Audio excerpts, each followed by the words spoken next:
Je ne me suis pas présenté pour ceux qui ne me connaissent pas, c'est M. Grabrand, donc je suis prof de physique et des terminales j'en ai eu d'autres années avant la réforme. C'est un programme que je connais relativement bien. Alors, pour commencer, je vais d'abord introduire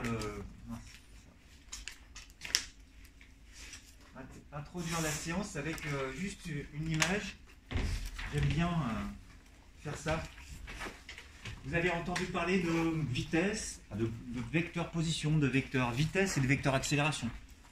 J'espère que c'est à peu près clair dans toutes les têtes, parce que c'est là-dessus que vous êtes interrogés. Oui. Pour pouvoir, la position, tout le monde sait ce que c'est, la vitesse. Le vecteur vitesse, une vitesse, ça a une direction, un sens, c'est pour ça qu'on parle d'un vecteur, puis ça a une valeur. Et une accélération, c'est pareil, c'est la variation de la vitesse par rapport au temps. Je vais laisser allumer. Et cette variation de vitesse par rapport au temps, on appelle ça l'accélération. Donc c'est comment évolue la vitesse et à quel rythme. Donc on dit que c'est la dérivée de la vitesse par rapport au temps, mais tout ça vous l'avez déjà vu. Quand il y a affaire à des mouvements circulaires, des fois on ne sait pas qu'il y a de l'accélération. On ne s'en rend pas forcément compte. Enfin, c'est difficile d'appréhender. L'accélération pour vous, c'est vous êtes à un feu rouge par exemple, vos parents démarrent et vous subissez une accélération, vous la ressentez parce que ça démarre.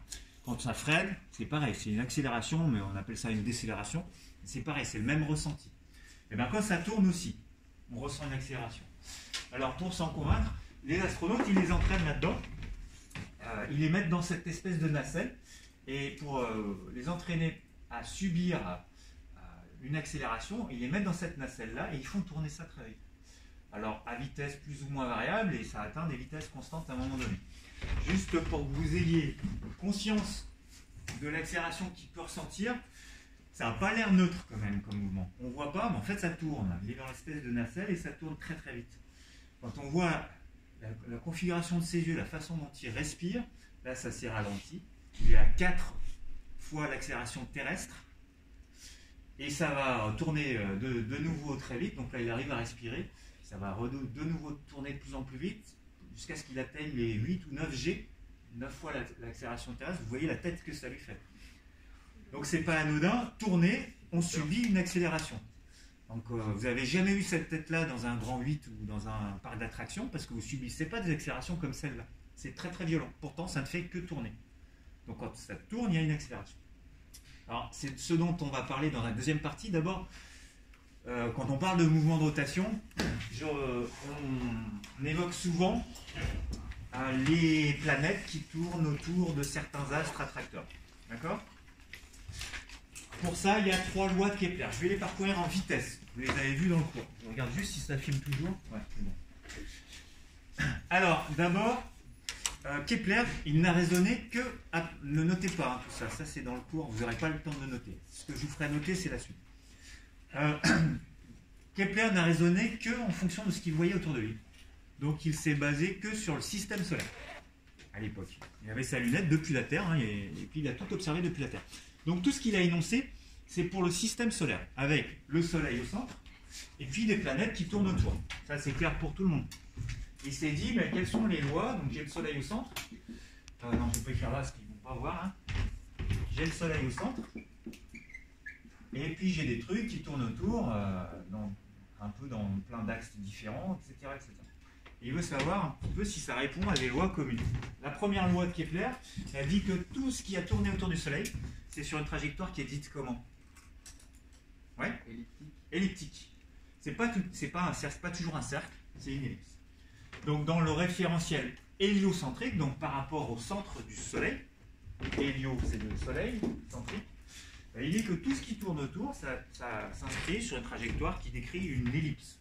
Une ellipse, c'est une espèce de forme un petit peu aplatie comme ça. En mathématiques, une ellipse, ça se trace en accrochant une ficelle à 2 points qu'on appelle des foyers. Cette ficelle, elle a une longueur constante et on met un crayon comme ça et on tourne et ça décrit une ellipse.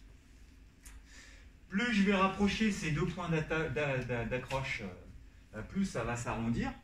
Et à un moment donné, je peux imaginer que j'ai planté mes 2 clous au même endroit. À votre avis, ça va décrire quoi? Un cercle. Donc un cercle, c'est une ellipse particulière pour laquelle ces 2 points-là sont confondus. Ces points-là, on appelle ça des foyers. Est-ce que vous avez vu ça dans le cours? Oui. Sans aller dans le détail, hein, mais... Donc, ce que dit Kepler, c'est que tout ce qui tourne autour du Soleil, ça décrit une trajectoire qui est elliptique. Si c'est un cercle, bah, c'est une ellipse quand même dont les deux foyers sont confondus.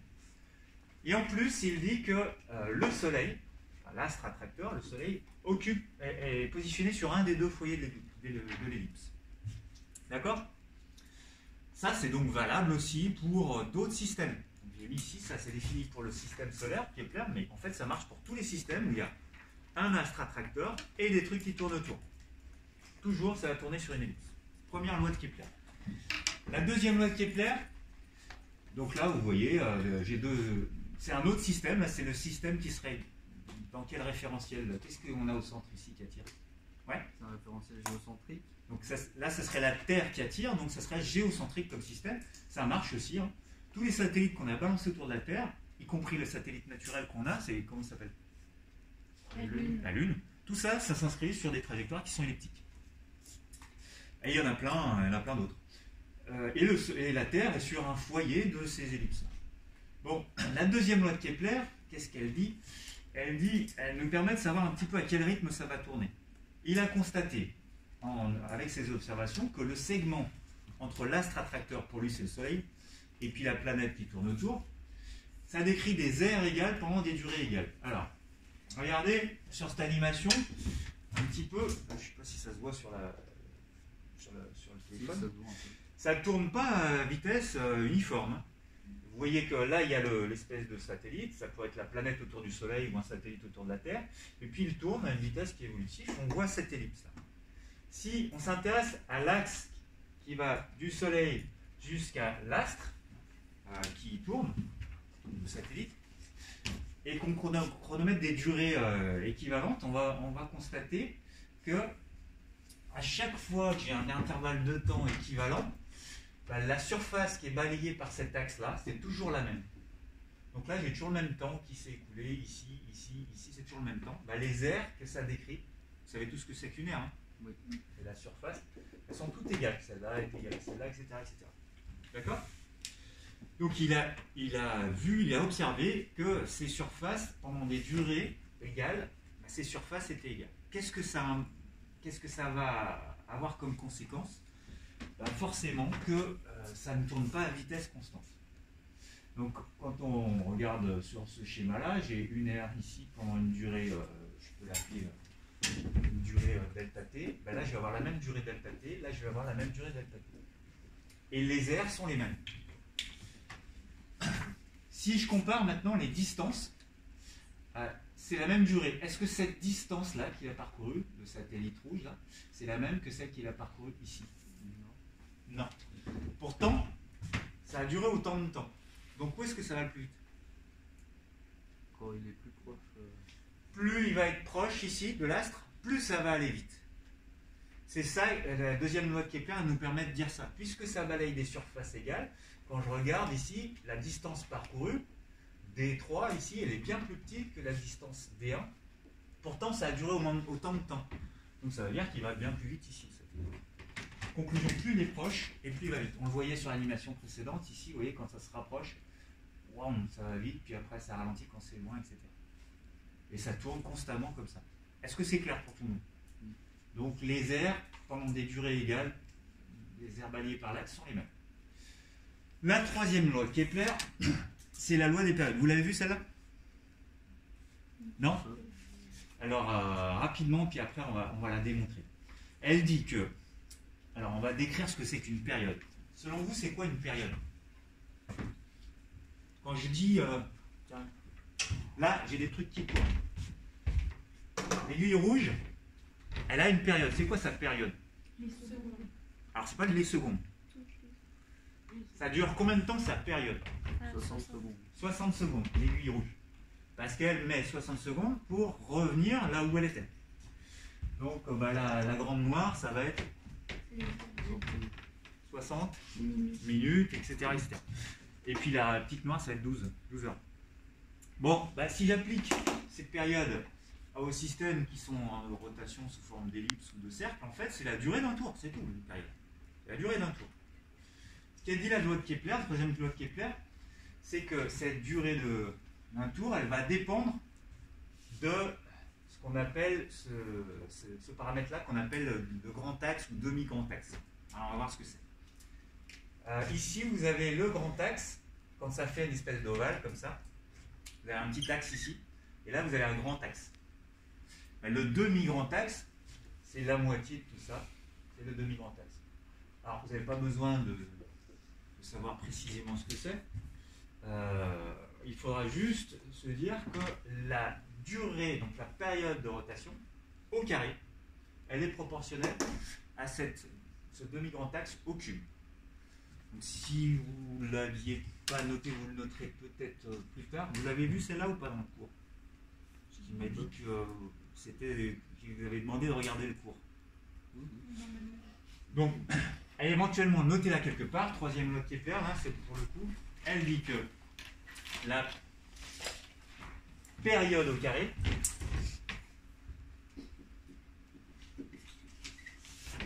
donc la période, je peux la mettre en secondes, je mets l'unité que je veux en fait là, ici. Ça va dépendre des unités des autres. Et ça, c'est le demi-grand axe.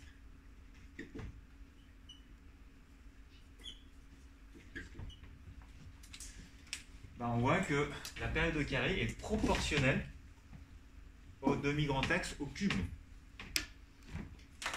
Bon, il a constaté ça par observation, en regardant toutes les ellipses, tous les grands axes, comme ça avec sa lunette. Il a vu, tiens, quand je fais le rapport des deux, je constate que c'est toujours K, le même K.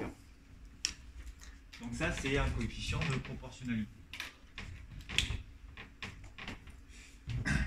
Bien, et bien, ce coefficient-là, je suis chargé de vous faire la démonstration du fait qu'on peut retrouver son expression quand on se place dans une trajectoire qui est circulaire.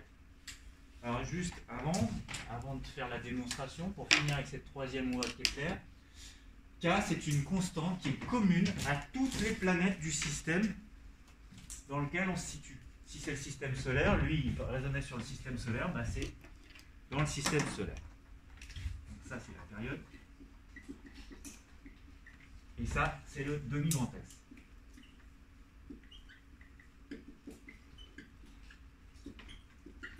Donc, quel que soit mon système qui tourne, eh bien, alors je l'ai mis ici, je vous enlève l'image dans un instant. Vous voyez là, on a par exemple, là ce serait le Soleil, ici. Là, vous avez Mercure, qui décrit, c'est pas tout à fait un cercle. Hein. Là, vous avez Vénus. Là, vous avez la planète Terre. Là, vous avez Mars. Puis après, vous avez d'autres satellites qui ont vraiment des trajectoires bien elliptiques. Eh bien, on peut dire qu'ici, j'ai la période de Mercure, là, j'ai la période de Vénus, là, la période de la Terre, etc. Et j'ai leur demi-grand axe à chaque fois. À chaque fois que je prends le carré de cette période divisé par le cube du demi-grand axe, à chaque fois, je vais trouver la même constante. Toujours. Ouais. C'est possible, il y a des planètes qui se rentrent dedans. Ah bah, si c'est... Oui, c'est possible. Ça peut arriver, mais en général... ça arrive assez tôt, donc on ne constate plus après. Mais il faut imaginer que tout ça se situe en 3 dimensions. Hein. C'est pas tout à plat. Souvent les représentations elles sont comme ça à plat. On pense que tout tourne sur le même plan, mais en fait c'est tout mêlé comme des anneaux qui seraient tout mêlés les uns aux autres. Donc il pourrait y avoir des collisions. Ouais. Donc T c'est la période de révolution, A le demi-grand axe. J'avais d'autres affiches. Donc je ne vais pas avoir le temps de force. Je vais pas forcément avoir le temps de corriger tout de suite les exercices 12, 13 et 14. Je vais d'abord faire la démo et être sûr d'arriver au bout. Donc là, vous allez à la suite noter.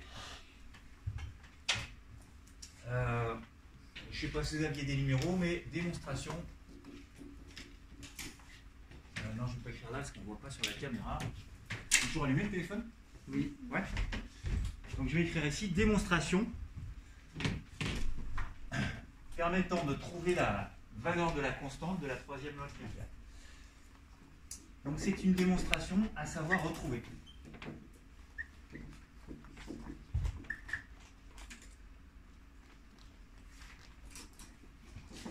Donc on cherche à trouver l'expression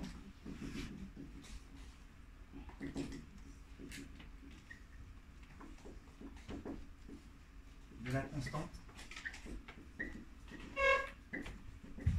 K de cette troisième loi de Kepler.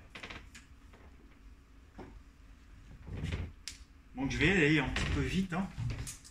Ce qui va être pratique pour vous, c'est que je vais redire des choses qui pourraient vous être utiles pour le DS.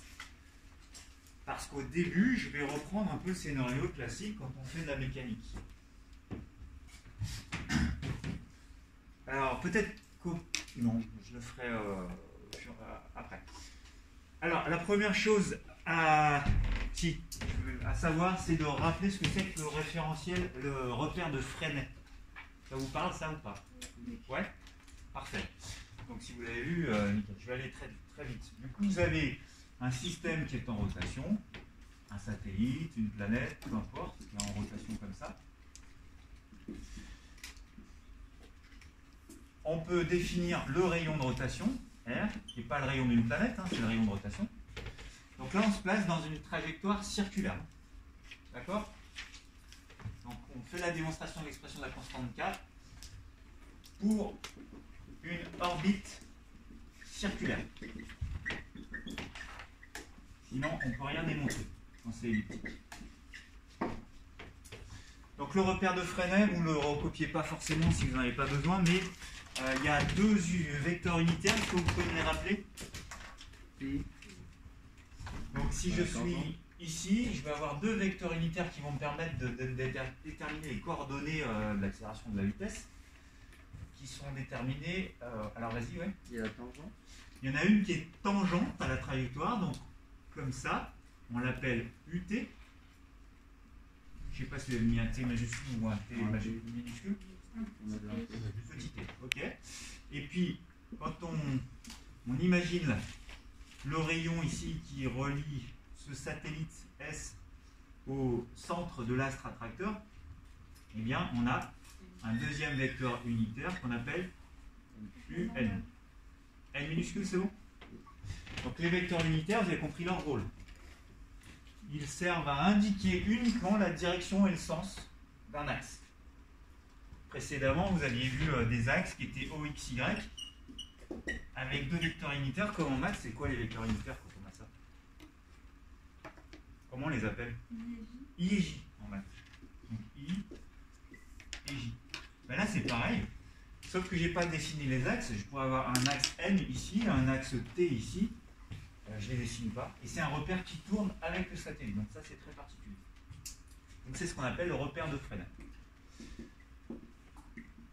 Donc c'était juste un petit rappel. Donc, une fois qu'on sait ça, le scénario, c'est le scénario habituel. Qu'est-ce qu'on fait en mécanique quand on veut déterminer une accélération? On commence par faire quoi? Première chose à faire, il faut définir tout un tas de choses, le cadre en fait. définir le repère. Système. Donc d'abord le système. Donc ici, mon système c'est quoi? Le satellite. C'est le satellite. Après, on fait quoi? Le Le repère. référentiel. Le référentiel. Le référentiel avant le repère, c'est mieux. Ici, le référentiel. Alors, ça dépend de la situation. Admettons que ce soit ici, je sais pas, le Soleil. Et puis ici, une des planètes qui tourne autour du Soleil. Ça va être quoi comme référentiel? Ouais. Héliocentrique, quoi. Héliocentrique. De toute façon, héliocentrique, de façon plus générale, ça sera le référentiel astrocentrique. Si à la place du Soleil, je mets, je sais pas, Vénus et les trucs qui tournent autour. Donc ça sera Vénus-centrique, des fois ça fait des noms bizarres. Ça peut être géocentrique, plein de choses comme ça. Après, le repère, ça va être lequel? Le Freinet, hein. Ça va être le repère de Freinet qu'on va utiliser. Et puis ensuite, il y a une troisième chose à faire, c'est quoi? Le bilan. Le bilan. Le bilan des forces. Si je mets BDS, ça vous va? Ou c'est clair pour vous? C'est bon? Bilan des forces. Alors, le système, si je le mets en noir, hein, c'est le satellite. Il est soumis à quoi comme force? Dites-moi. Alors attention, le poids d'un objet par rapport à un astre qui l'attire, c'est uniquement sa force d'attraction quand il est à la surface de l'objet. Là, vous subissez l'attraction de la Terre qu'on appelle le poids parce que vous êtes à la surface de la Terre. Maintenant, si vous êtes Thomas Pesquet sur l'ISS, c'est plus un poids que ça s'appelle. C'est la force d'attraction de la Terre sur vous. Donc ici, c'est pas à la surface du Soleil, donc on va appeler ça le poids. On appelle ça la force d'attraction gravitationnelle. De qui sur qui? Qui exerce son attraction et sur qui? C'est le Soleil sur la Terre. Alors si c'est on va mettre que c'est la Terre dans ce cas-là. En imaginant que la Terre elle est une trajectoire circulaire. On est d'accord que cette démonstration elle est valable pour n'importe quel système pour lequel j'ai un astre qui attire et un satellite qui tourne de façon circulaire autour. C'est bon? Donc cette force-là, on va l'exprimer dans le repère de Freinet. D'abord, je vais éteindre le vidéoprojecteur. Et une fois, alors, est-ce qu'on voit sur la... Oui. On voit assez? Ouais? Ok. Si j'éclaire le tableau, vous me dites si ça fait trop de lumière sur le téléphone. Non, ça va. Ça va? Parce que pour vous, ça sera quand même plus confortable. Bon. Donc, on va d'abord exprimer, normalement l'étape d'après, c'est la deuxième loi de Newton, vous vous souvenez? Mais avant d'utiliser la deuxième loi de Newton, je vais exprimer cette force dans le repère de Freinet. Donc, dans le repère de Freinet,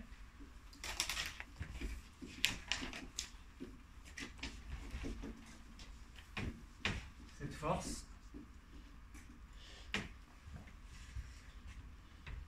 on va exprimer. Donc, la force du Soleil sur la Terre qui est en rotation circulaire en admettant ça. Alors, c'est une force gravitationnelle. Vous avez vu l'expression depuis longtemps, collège, seconde, première, force gravitationnelle d'un astre sur un autre. Qu'est-ce qu'on met comme terme? Alors, vas-y. Grand G. Grand G. Fois. Multiplié par la masse du Soleil fois la masse de la Terre. Alors, je vais mettre un petit m pour la masse du satellite. Là, ici, ça sera la Terre. Mais ça pourrait être autre chose si c'est quelque chose qui tourne. Fois la grande masse, celle de celui qui attire. Donc là, ici, c'est le Soleil. Divisé par la distance qui les sépare au carré. Et ici, la distance qui les sépare au carré, c'est quoi? C'est R. Puisque c'est cette trajectoire circulaire de rayon R. Attention, j'ai mis un vecteur ici. Donc il me faut un vecteur de ce côté. Cette force-là, si je la représente, elle est suivant quel vecteur. Est-ce qu'elle a plusieurs composantes ou elle est que uniquement sur un des axes de ce repère de Freinet? Il y a plusieurs composantes. Sur R, sur Elle est sur UT, sur UN, elle est comment? Elle est sur UN. Elle est collinéaire à UN, c'est-à-dire qu'elle est comme ça, cette force. Hein. Si je la fais un peu longue, sans souci d'échelle, la force exerce le Soleil sur la Terre, on est d'accord que ça fait ça. Hein. Tire vers lui. Donc, c'est intégralement suivant l'axe N. Donc, je peux dire que c'est suivant UN. Alors, je peux le mettre comme ça. Après, je ne sais pas quelles sont vos habitudes, mais je peux aussi exprimer avec une accolade. Vous faites ça comme ça, vous, en méca? Quand vous faites vos démonstrations, vous avez AX, AY, vous le faites en accolade comme ça? Ouais. Donc on peut le faire comme ça, si vous préférez. Ouais,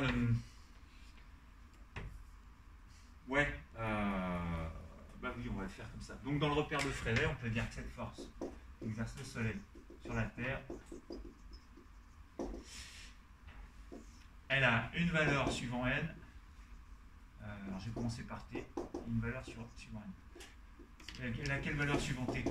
0. 0, et suivant N, il y a tout ça, mais cette fois, j'ai plus besoin de vecteurs. Ok, ça c'est la première partie de la démo. Maintenant que je connais la force, j'applique quelle loi qui va me permettre de trouver l'accélération? La deuxième loi de Newton. Donc, d'après la deuxième loi de Newton, qu'est-ce qu'on peut écrire? La vous devez le savoir tout à l'heure, il faudra le dire. Hein. La Sûr. somme. Somme des forces extérieures est égale à la masse. Alors c'est le grand M ou le petit M? C'est le petit, puisque c'est celui qui est attiré là. La masse, ici c'est la Terre, donc je mets un petit T fois l'accélération de la Terre, du système. Ok. Ici je n'ai qu'une seule force, on est d'accord? C'est la force du Soleil sur la Terre.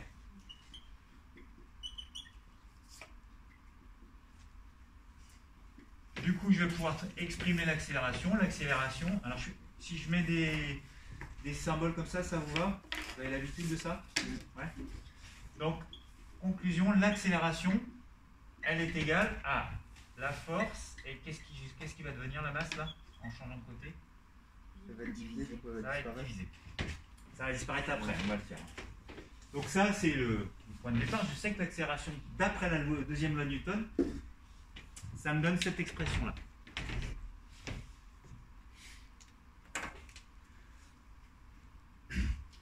Après, vous devez avoir appris que dans le repère de Freinet, pour un système en rotation, l'accélération, on connaît exactement quelles sont ses coordonnées.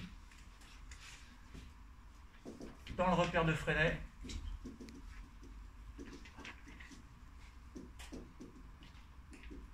pour tous les mouvements de rotation, hein.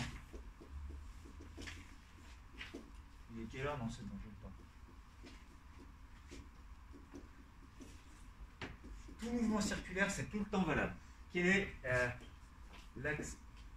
l'expression de l'accélération suivant la tangente et suivant la normale pour tout ce qui tourne? C'est toujours valable. Voici là. La dérivée de la vitesse. Par rapport à quoi? Par rapport au temps. Par rapport au temps. Et Alors, dérivée de la valeur de la vitesse, hein, pas du vecteur vitesse, hein, de la norme de vitesse. Et puis l'autre, l'autre, c'est V au carré sur R. V au carré sur R. Ça, je ne vais pas vous faire la démo, mais c'est le cours. Ça, c'est tout le temps valable. Sauf que grâce à la deuxième loi de Newton, j'ai pu trouver une expression de l'accélération aussi, qu'on va mettre à côté.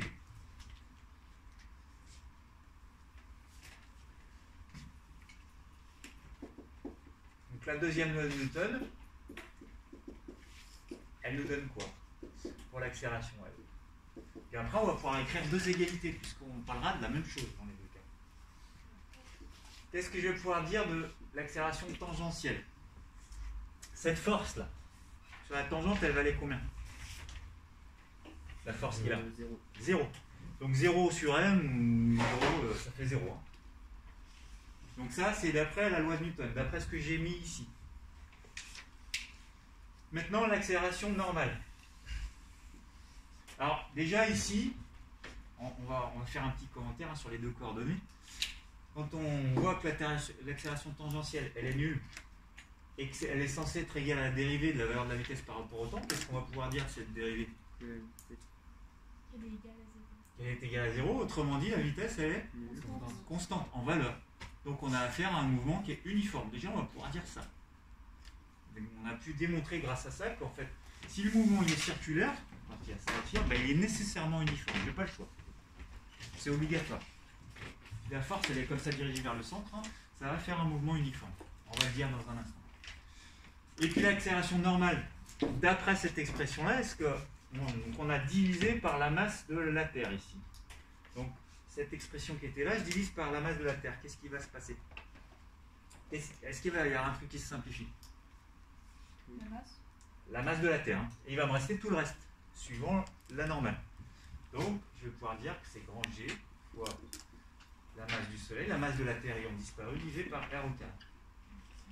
Donc, ce que j'encadre en vert ici, c'est ce qui a été donné, déduit de la deuxième loi de Newton.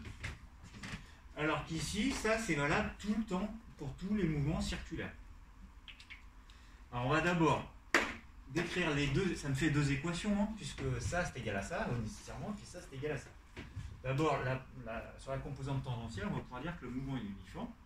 Et puis la deuxième chose, c'est grâce au reste, on va pouvoir trouver une expression de la vitesse et progressivement on va arriver à la loi de Kepler. Est-ce qu'il y a des questions à ce stade-là? cette démo, hein, il faudra savoir la retrouver. Alors, la première, donc, suivant l'accélération tangentielle, ce que je peux dire, c'est que dv sur dt est égal à 0. Ça, c'est une déduction. Donc, le mouvement, il est comment? Uniforme. La vitesse est constante. Parce qu'une dérivée par rapport d'une dérivée de constante, ça fait 0. On est d'accord, hein. Donc, ça signifie que la vitesse en valeur, hein, c'est une constante, c'est pas le vecteur qui est constant. Donc, c'est uniforme. Le mouvement est circulaire uniforme. Est-ce que ça va pour tout le monde, ça?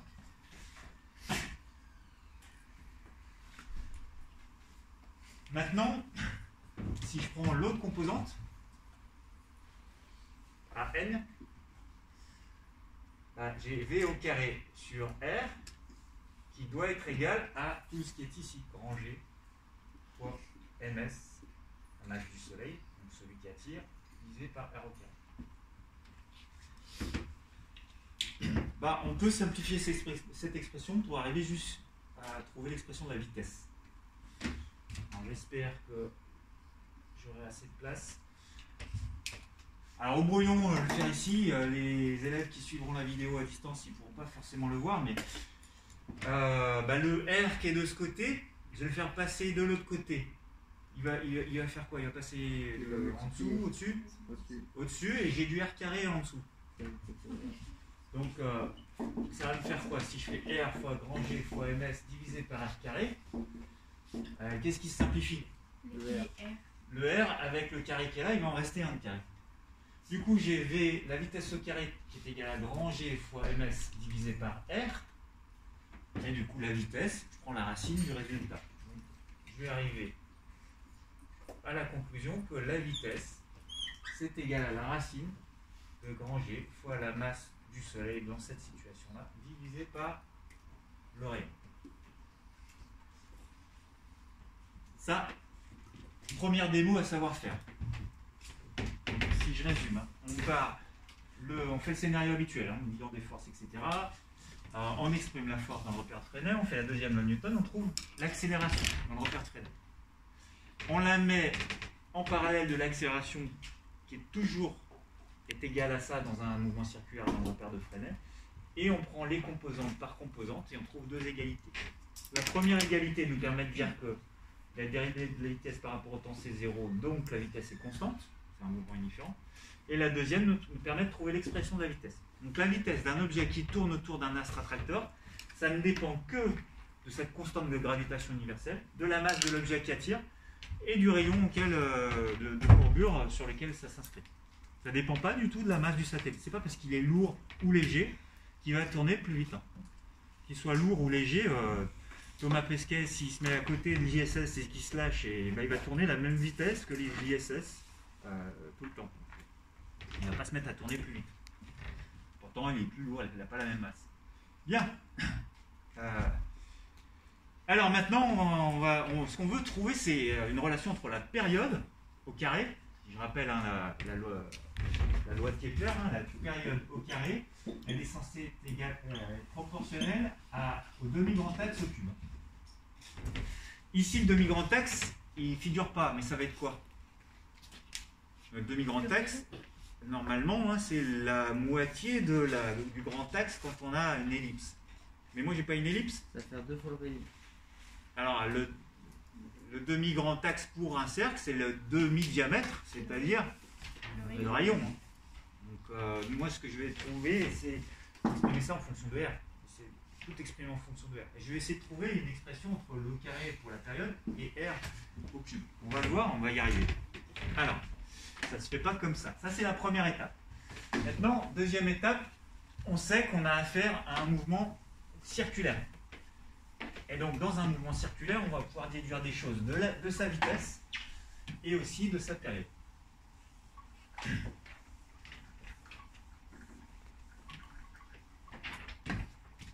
Donc, le mouvement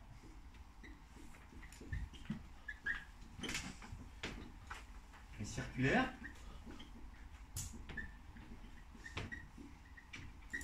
Donc le système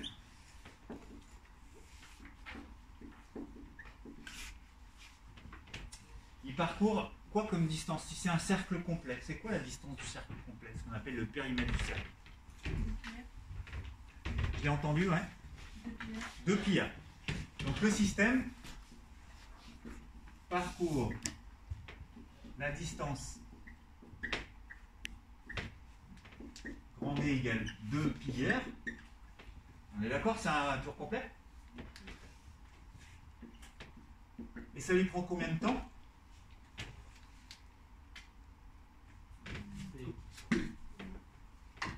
On appelle ça quoi le temps qu'il faut pour faire un tour complet? Pendant la période. Donc pendant une durée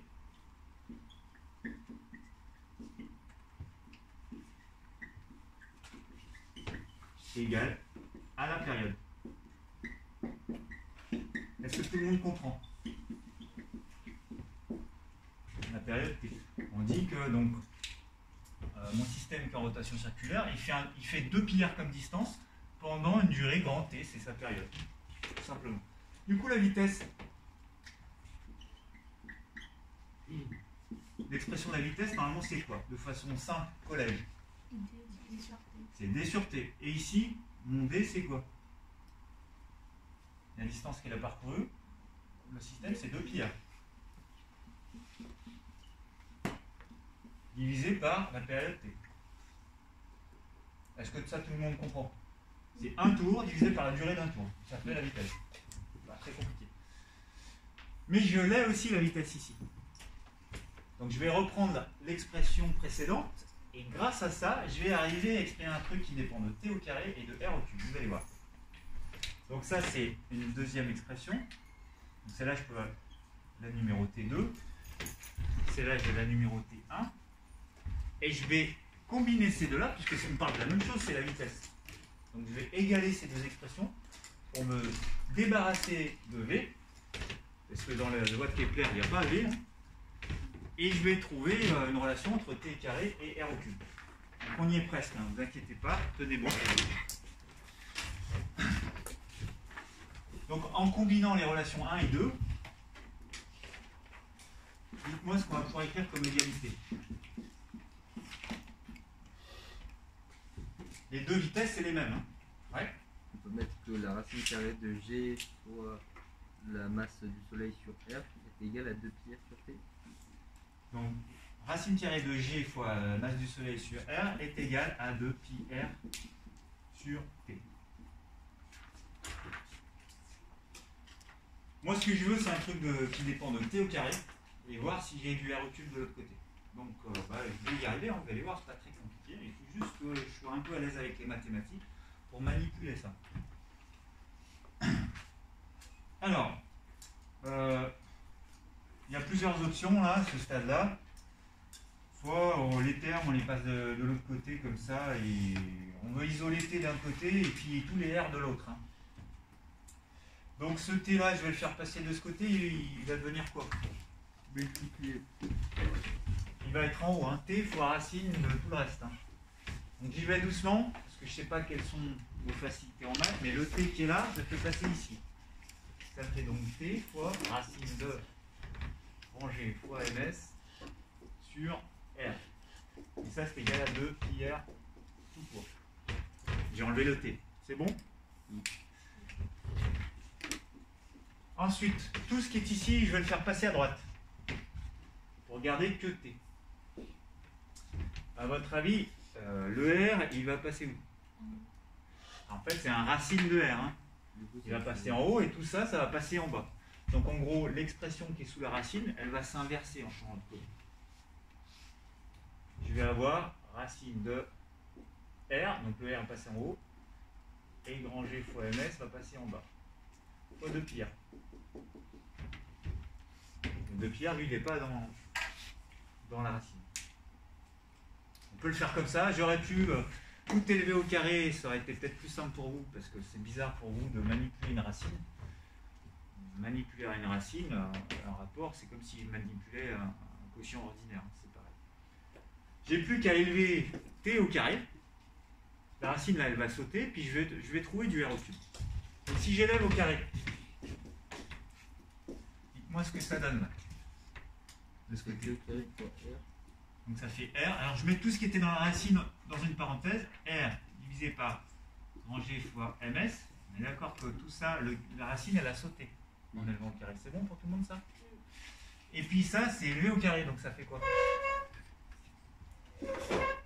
2 au carré, ça fait 4. Pi au carré, bah, pi au carré. Et R au carré. Vous le voyez le R au cube, le R au cube là qui va se présenter là bientôt? Oui. On a un R qui est ici, un R au carré qui est là. Bah, de toute façon, tout ça c'est une multiplication, hein, c'est commutatif. Une multiplication, j'ai le droit de le mettre dans le sens que je veux. Donc le R, je peux très bien le mettre là. Et ça va me donner au final 4 pi au carré sur grand G fois ms fois R qui va être élevé à combien? J'ai R au carré fois R, ça fait R au cube. Et bien là voilà ma constante K.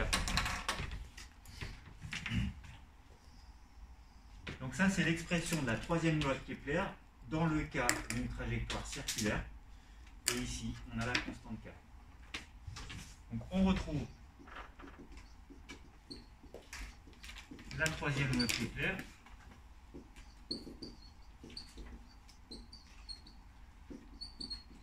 pour ce mouvement circulaire.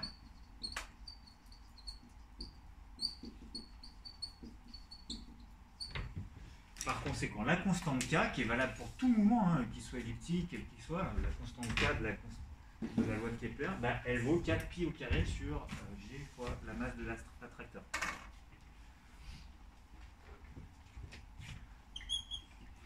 Donc la constante K est égale à 4 pi carré sur G fois ms.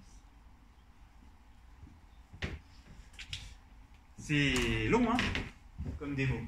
Donc notez-la bien, il faut savoir retrouver. Parfois on vous demande de retrouver juste l'expression de la vitesse qui est ici. Donc s'arrêter là. Des fois on vous demande de retrouver l'expression de la vitesse en fonction d'un tour et de la période, et de retrouver la constante. Donc là, vous avez le maximum de ce qu'il faut savoir. Souvent c'est demandé en étant décomposé en plusieurs étapes. Est-ce que vous avez des questions? Sinon, je prends les 5 minutes. J'en vois qui froncent les sourcils. Vous avez des questions ou pas? Non? Bon. Je vais profiter des... Quoi que non, je vais vous laisser les 5 dernières minutes. Dans les 3 exos là, sur les lois de Kepler, vous verrez, c'est pas très compliqué. Hein. Vous avez des dessins, vous voyez que c'est elliptique. Il y a juste le dernier exercice où on retrouve la valeur de K. Mais à partir de valeurs qui sont données. Pas de questions? Dans ce cas-là, j'éteins mon téléphone. Vous rangez tout. Comme ça, vous aurez une heure.